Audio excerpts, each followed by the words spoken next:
자, 세 번째 시간에는 행렬과 연립 방정식이라는 주제로 수업을 시작하겠습니다. 여기서는 앞에서 배운 numPy 다차원 배열을 행렬로 전환하고 선형대수에서 다루는 행렬 연산 실습을 해보겠습니다. 그리고 역행렬을 이용해서 미지수가 n개인 선형 연립 방정식의 일반해를 구하는 실습을 하겠습니다. 수업을 진행하는 순서는 numPy 행렬, 행렬 연산, 그리고 선형 연립 방정식의 해법이 되겠습니다. 먼저 numPy 행렬에 대해서 알아보겠습니다. 우리는 앞줄에서 리스트를 배열로 바꾸는 방법을 배웠습니다. 바로 array라는 이제 numpy 함수를 이용해서 바꿀 수가 있습니다. 자, numpy는 또한 행렬 자료형을 지원하는데요. 이 매트릭스 함수를 이용하면 이제 이 배열을 행렬로 전환할 수가 있습니다. 또 리스트 자체를 이제 바로 행렬로 바꿀 때도 역시 매트릭스 함수를 이용할 수가 있습니다. 그런데 이번에는 이제 행렬을 다시 배열로 바꾸려고 할 때는 요 A라는 이제 속성, attribute라고 하죠. 이 attribute를 이용해서 이 배열을 알아볼 수가 있겠습니다. 전환할 수가 있습니다. 자, numpy에서 여러 가지 행렬 연산에 대해서 공부를 할 텐데요. 일단 행렬의 곱을 알아보고, 그리고 이제 이 행렬의 행과 열을 바꾸는 이것을 전치 행렬이라고 하는데, 전치 행렬로 전환하는 속성 .t를 이용하면 되겠고요. 그리고 복수수를 다룰 때는 복수 공행 행렬이라는 것도 있습니다. 이건 참고를 알아두시고요. 그 다음에 역행렬의 경우는 인버스 속성을 이용하면 되겠습니다. 그래서 .i를 이용하면 되겠고요. 그 다음에 행렬에서 다시 배열로 바꿀 때는 a 속성을 이용하면 되겠습니다. 행렬을 변환하는 실습을 해보도록 하겠습니다. 먼저 numpy 모듈을 임포트 하고요. 그 다음 먼저 리스트를 하나 만들었습니다. A라는 리스트인데요.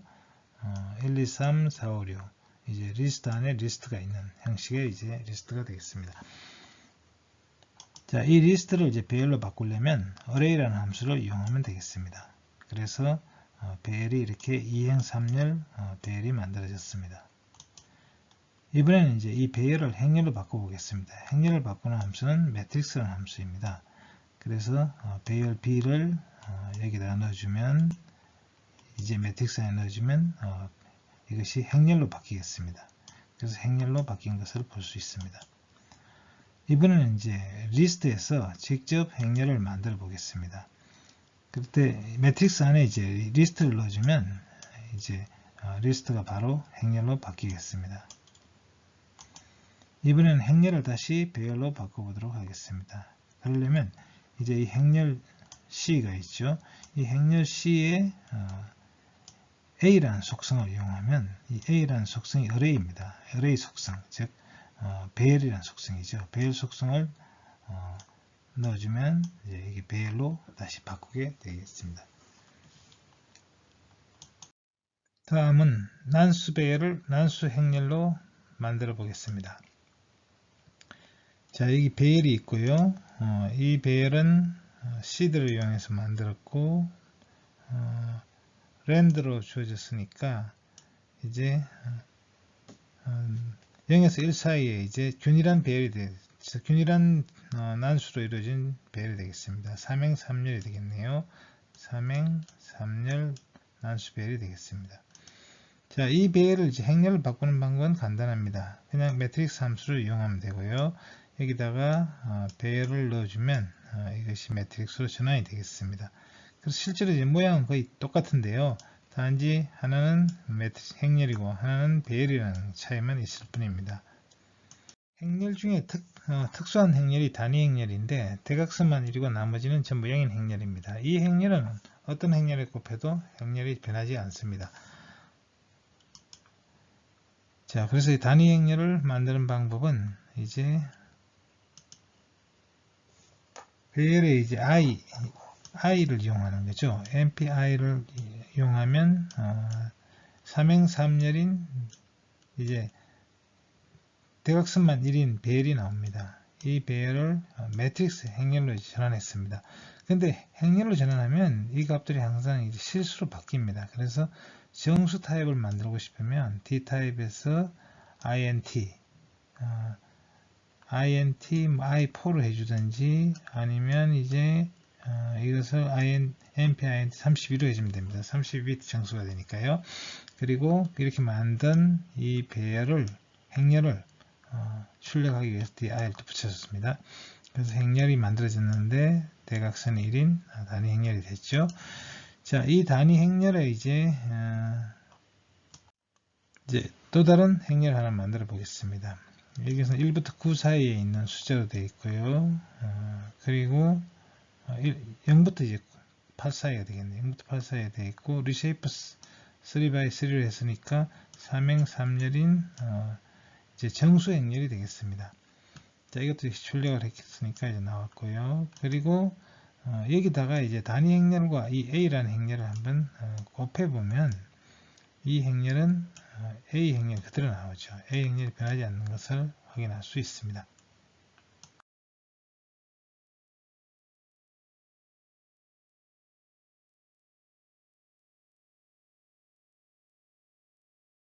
다음은 역행렬을 알아보겠습니다. 역행렬은 어떤 행렬에 역행렬이 있으면 그 행렬과 역행렬을 곱하면 단위 행렬이 됩니다. 그런 특징이 있는 것이 역행렬인데요.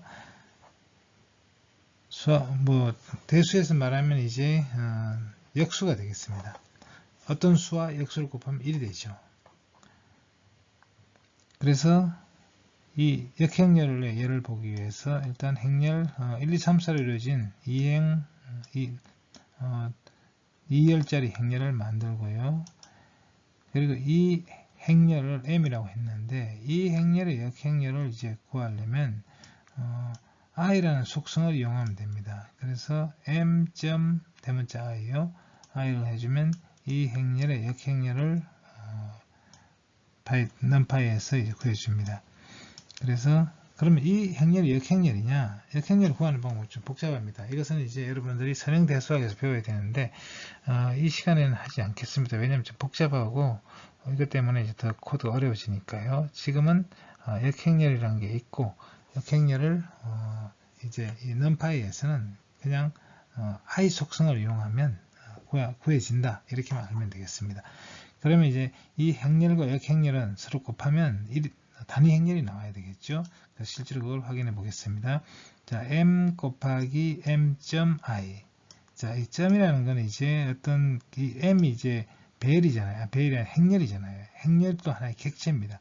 어떤 객체는 그 일반적으로 이제 속성과 메서드 함수를 갖는데 이 객체의 그러니까 속성 중에 i라는 속성은 역행렬 속성을 보여줍니다. 역행렬을. 자, 그래서 어쨌든 두 개를 곱해주면 이것이 대각선은 1이고 나머지는 10의 마이너스 16선이 0이라고 할 수 있습니다. 이쪽도 이쪽은 0이고요. 그래서 1, 1, 0, 0인 단위 행렬이 나오는 걸 확인할 수 있습니다. 자, 선형대수에서 역행렬을 어떻게 계산하는지 잠깐 보여드리겠습니다. 실제로 우리는 이런 계산을 하진 않을 건데요. 선형대수에서 어떻게 하는지를 한번 보도록 하겠습니다. 자, 다음과 같은 이제 2x2 행렬이 있다. 이 행렬의 역행렬을 구해보라는 거죠. 일반적으로 어떤 A가 이제 2x2 행렬이라면 이 행렬의 역행렬은 이제 여기서 선형대수의 유도한 식입니다. 이것은 A1122, A1221을 이제 곱해서 빼준 다음에 그 다음에 이 역행렬은 이것이 행렬값이라고 부르는 겁니다. 행렬값이 이제 보통 데터미넌트라고 이야기를 하는데요. 이 행렬값이 밑에 분모로 들어가고 그 다음에 이 행렬에서 여기 와야 되는 행렬의 요소는 2행과 2열을 제외한 이 원소죠. 이 원소가 여기에 이제 차지하고 있습니다. 그리고 이제 이런 식으로 이제 이 값이 나오고 이것도 마찬가지죠. 그 다음에 이쪽은 마이너스가 됩니다. 그래서 마이너스가 붙었는데 이런 식으로 이제 역행렬을 계산할 수 있습니다. 이것은 선형대수에 이제 유도되는 식이고요. 이 식대로 이제 역행렬을 한번 계산해 보면 이제 역행렬 이 위에 있는 식이 계산했네요. 이렇게 계산을 하면 역행렬이 나오고, 이렇게 구한 역행렬과 원래 행렬을 곱하면 단위 행렬이 나옵니다. 이렇게. 이번에는 numPy에서 지원하는 이제 numPy 행렬을 이용해서 역행렬을 구해 보겠습니다. 일단은 행렬로 표시를 해야 되겠죠, 먼저. 그래서 mp matrix 1 to 1으로 이제 이렇게 했습니다. 그래서 행렬 A를 만들었고요.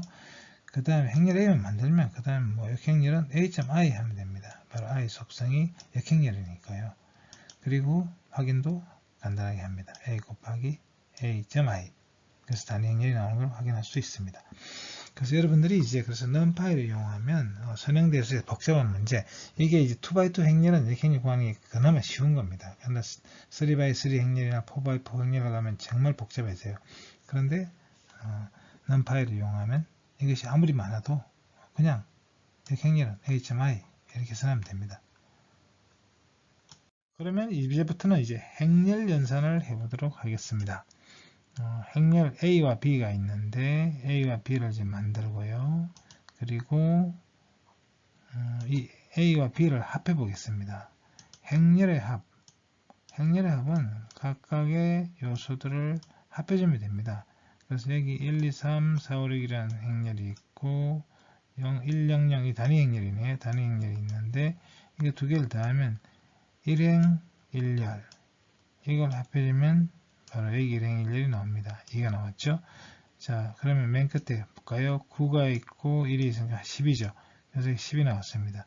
이렇게 행렬의 각 요소들을 이제 같은 위치에 있는 길이 더해주면 되겠습니다. 행렬 합은. 다음은 행렬의 뺄셈을 해보겠습니다. 자, A라는 행렬 이렇게 있고요. 그리고 B라는 행렬이 여기 있습니다. 그래서 두 행렬의 차이는 각각의 위치에 있는 요소들을 서로 빼주면 됩니다. 그래서 1에서 1을 빼니까 0이 됐죠. 그리고 9에서 1을 빼니까 8이 됐습니다. 자, 그래서 이 차를 이렇게 구할 수가 있겠습니다. 그리고 이번엔 행렬의 곱셈을 해보겠는데, 행렬의 곱셈도 원래 이제 하나하나 요소들을 이제 계산하려면 좀 복잡한데요. 이 행렬의 곱셈에 대한 것도 여러분 선형대수책을 공부를 하시든지 자료를 찾아서 알아보시기 바랍니다. 자, 그러면 이제 행렬의 곱셈은 어떻게 하느냐? 그냥 곱셈을 해주면 됩니다. 여기 이제 원래 이게 여러분이 C라든지 다른 언어를 가지고 이 행렬 곱셈 하려면 곱셈을 일일이 다 정해야 됩니다. 그래서 이게 굉장히 복잡해요. 자, 그런데 이걸 이제 그 하나하나 이제 그 위치에 있는 그 인덱스를 이용을 해서 곱하고 다시 합하고 이런 과정을 해야 됩니다. 그것들이 굉장히 복잡한데 이제 numPy에서는 이런 것들을 이제 벡터 연산을 시켜버립니다. 그래서 한꺼번에 계산이 돼요. 그냥 우리는 이 행렬의 곱셈이 어떻게 되는지 잘 몰라도 행렬을 그냥 곱하기 시키면 행렬의 곱셈이 됩니다. 그렇기 때문에 실제로 이제 이런 선형대수, 리니어 엘지브라라고 부르는데 이 연산들을 거의 똑같이 그냥 컴퓨터에서 할 수 있습니다. 그래서 numPy가 좋은 거예요. 자, 그래서 A 곱하기 B를 하면 A라는 행렬이 있고요. 또 B라는 행렬이 이제 있는데 이 두 개의 행렬을 이제 곱했을 때 이 원래 행렬의 곱셈은 어떻게 되는지 좀 설명을 하면은 이제 이 행과 열을 이렇게 곱해줍니다. 그래서 각각의 요소들끼리 그러니까 1 곱하기 1을 하고 그 다음에 2 곱하기 0을 하고 3 곱하기 0을 이걸 다 더해줘요. 그것이 첫 번째 요소가 됩니다. 자, 그럼 실제로 1이 나오는 거 한번 보죠. 자, 1하고 1을 곱하면 1이 나오죠. 그 다음에 2하고 0을 곱하면 0이죠. 3하고 0을 곱하면 0이죠. 그냥 결국 이게 1이 됩니다. 그래서 1이 나온 거예요. 여기. 그 다음에 두 번째 요소는 어떻게 되냐면 자, 이것은 이 행이 1행 2열이잖아요. 1행 2열. 그래서 이 1행과 이번엔 2열을 곱해야 됩니다. 2열을 곱해주는 거예요. 그래서 1 곱하기 0을 하니까 0이고 2 곱하기 1을 하니까 2가 되고 3 곱하기 0을 하니까 0이 되죠. 그래서 2가 나왔습니다. 그래서 이게 2가 된 거예요. 그 다음에 세 번째는 이게 1행 3열에 해당되는데 여기서 1행 이게 3열과 곱해줘야 돼요. 그래서 이거 곱하면 1 곱하기 0, 2 곱하기 0, 3 곱하기 1 하니까 3이 나오죠. 그래서 3이 나온 겁니다. 이런 식으로 하나하나 이제 곱해줘야 됩니다. 자, 이 연산을 이제 C에서 계산하려고 하면 이 요소를 하나하나 곱해줘야 돼요. 근데 numpy에서는 이것을 내부적으로 다 처리를 해버립니다. 벡터로. 그래서 그냥 a 곱하기 b 하면 행렬 연산 값이 나옵니다. 그래서 그렇지만 이제 여기서는 이제 배열을 지원하고 numpy에서 이제 이런 벡터 연산을 지원하기 때문에 이렇게 간단하게 우리가 쓸 수 있는 겁니다. 자, 근데 이번에는 b 곱하기 a를 하면 일반적으로 행렬은 a 곱하기 b와 b 곱하기 a가 달라요. 곱셈의 교환 법칙이 성립하지 않습니다. 행렬은. 그런데 여기서는 같은 결과가 이제 나와요. 그 이유가 뭐냐? 바로 이제 이 b가 단위 행렬이기 때문에 그런 거죠. 단위 행렬이니까 이 결과가 나오는 거예요. 그러니까 특별한 경우입니다. 일반적으로 이런 식이 성립하지 않습니다. A하고 B는 일반적으로 같지 않습니다. A 곱하기 B나 B 곱하기 A는 다릅니다. 자, numpy에서 3x3 행렬의 역행렬을 구하는 예를 해보도록 하겠습니다. 자, A 행렬이 이렇게 주어져 있고요. 자, 역행렬을 구하려면 먼저 행렬로 표시를 해야 되겠죠. numpy 행렬로. 그래서 A는 np 매트릭스 이렇게 해서 행렬을 표시했습니다. A라는 행렬을. 그리고 역행렬은 A.I. 그러면 구해줍니다. 그리고 확인도 해볼 수 있습니다. 그래서 이것이 대각선은 전부 1입니다. 나머지는 전부 0이에요. 이런 행렬이 역행렬이 되겠습니다. 자, 다음은 예제입니다. 다음 각 행렬의 역행렬을 구하라. 이제 여기 3개가 있는데요. 그래서 이 각각의 이제 행렬의 역행렬 지금 답도 이제 구해놨습니다. 여러분들이 이제 이 역행렬을 한번 시험 삼아 구해 보시고 이 답과 맞는지 확인해 보시기 바랍니다. 자, 다음은 역행렬을 계산하는 예를 살펴보겠습니다. 역행렬은 이제 방정식을 풀 때 굉장히 중요한 행렬이 되겠습니다. 자, 그러면 역시 마찬가지로 이제 B라는 행렬을 아까와 같이 정의하고 역행렬을 구해 보겠습니다. 역행렬은 I 속성을 찾으면 되겠습니다. 그래서 B.I 하면 바로 역행렬을 구해줍니다. 자, 이 행렬의 역행렬이 이렇게 나왔습니다. 자, 역행렬이 맞는지 확인하는 방법은 간단합니다. 원래 자기 자신과 곱해줘 보면 알죠. 그래서 이 역행렬과 자기 자신을 곱했을 때 이것이 단위 행렬이 나오는가를 보는 거죠. 자, 대각선 방향으로 보면 여기 0이죠. 여기 1이고 여기도 1입니다. 그래서 대각선 방향 1이 나왔죠. 둘 다. 자, 이쪽은 0이죠. 여기는 0이 10의 -16승이니까 오차범위내에서 0이 되겠습니다. 그래서 여기도 0이고 여기도 0이고 그리고 이쪽은 1입니다. 그래서 단위 행렬이 나온 걸 봐서 역행렬이라는 걸 알 수 있습니다. 이 역행렬은 또 반대로 이제 B의 역행렬 곱하기 B를 해도 똑같은 결과가 나옵니다. 계산은 약간 다르게 보이긴 하지만 결국 여기도 10의 -16성 0이 되겠고 여기도 0이고 1, 1이 되니까 역시 단위 행렬이 나옵니다. 그래서 역행렬이 맞다는 걸 알 수 있습니다. 자, 그러면 이제 마지막으로 선형 연립 방정식을 푸는 문제 도전해 보도록 하겠습니다. 선형 연립 방정식은 n개, 일반적으로 n개의 변수가 있고 미지수가 있고요. x1부터 xn까지 이렇게 n개가 있습니다. 그리고 방정식의 개수도 또 n개가 있습니다.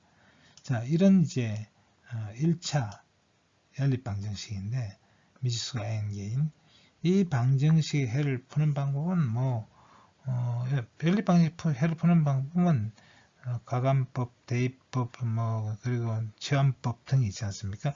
이런 방법을 이용해서 변수를 계속 줄여 나가는 거예요. 그래서 마지막에 이제 변수 한 개만 남으면 해가 이제 구해지겠죠. 그리고 그걸 또 대입을 해서 또 다른 근을 구하고 이렇게 해서 전부 n개를 다 구하면 됩니다.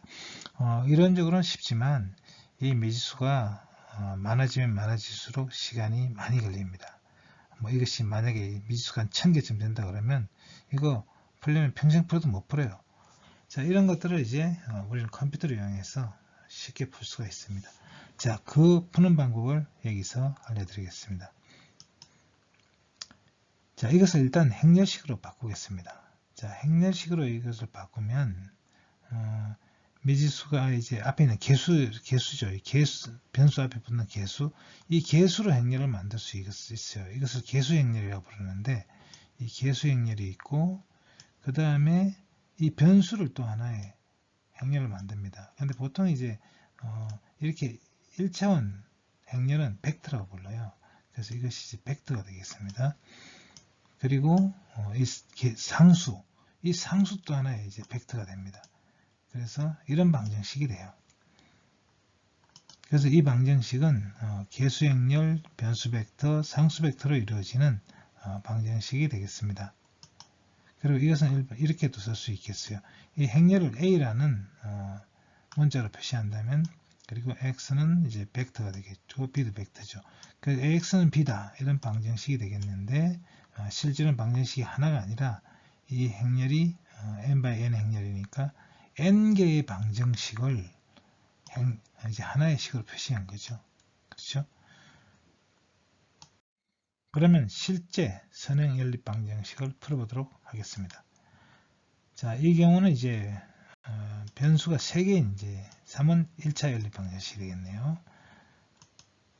자, 이것을 행렬식으로 쓰면 이제 이 개수들로 이루어져 있는 개수 행렬을 이제 이렇게 만들었죠. 이것을 A라고 했습니다. 그리고 변수로 이루어진 벡터, 변수 벡터가 X가 되겠네요.